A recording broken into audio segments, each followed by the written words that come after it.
other two running, the other person running, and we're looking out for our children, our grandchildren, and our great-grandchildren, and I would not want to have to explain to my great-grandchild how to undo the things that the other woman would do as a grandmother to my kids. I would never, ever want her anywhere near my kids or him. So my husband, my entire family, we are voting for Donald Trump. He is the only person that is going to be a leader and do the right thing by appointing good Supreme Court justices so that our country can once again become a country of law and order. Thank you. Thank you for the call. And again, what you're looking at, the scene in Raleigh, North Carolina, and in Grand Rapids, Michigan, the warm-up to what is going to be the final speeches by Hillary Clinton and Donald Trump. Let's listen in for just a moment to what's happening in Grand Rapids, Michigan.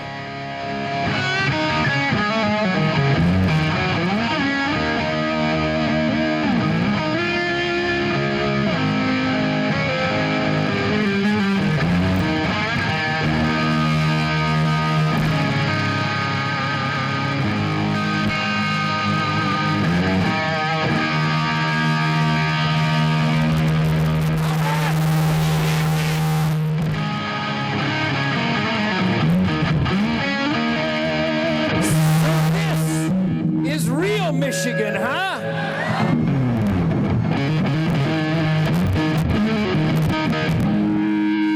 It's good to see real Michigan get together to take Michigan back so we can take America back.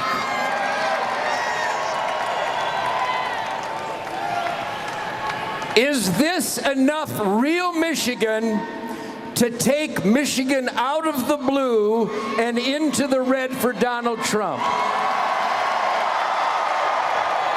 Are there enough real Michiganiacs, real Michigan deer hunters in Fred Bear country,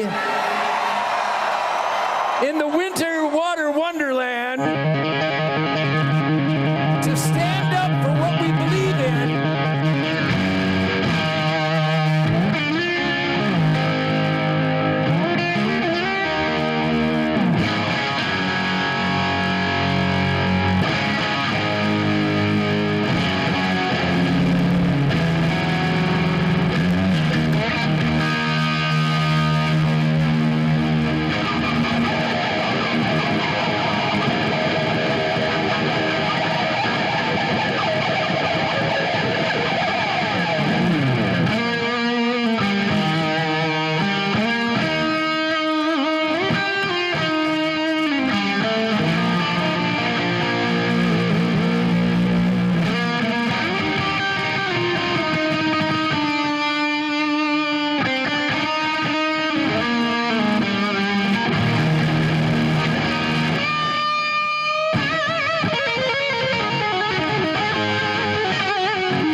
Ted Nugent in Grand Rapids, Michigan, and we're going to continue with your calls and comments on this election eve. Jay Zhu is joining us from San Antonio, Texas, Independent Line.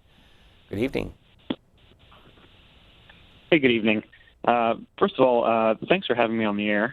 I want to start off by saying that I think C-SPAN, in my opinion, I think the opinion of many Americans, being one of the few objective news outlets that we have covering this election cycle.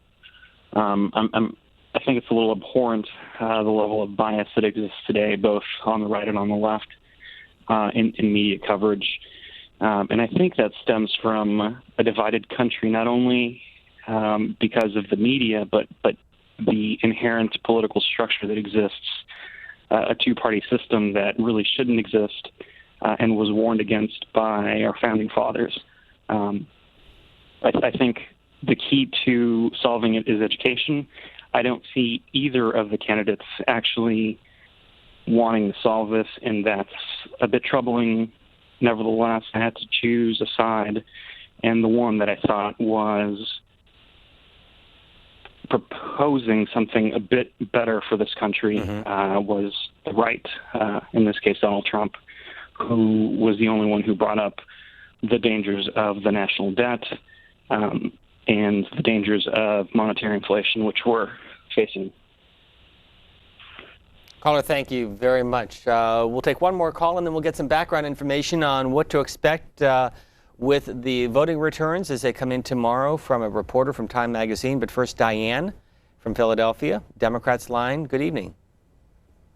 Hi, good evening, C-SPAN, and thank you so much for your coverage. Sure, thank you. You know, you're welcome.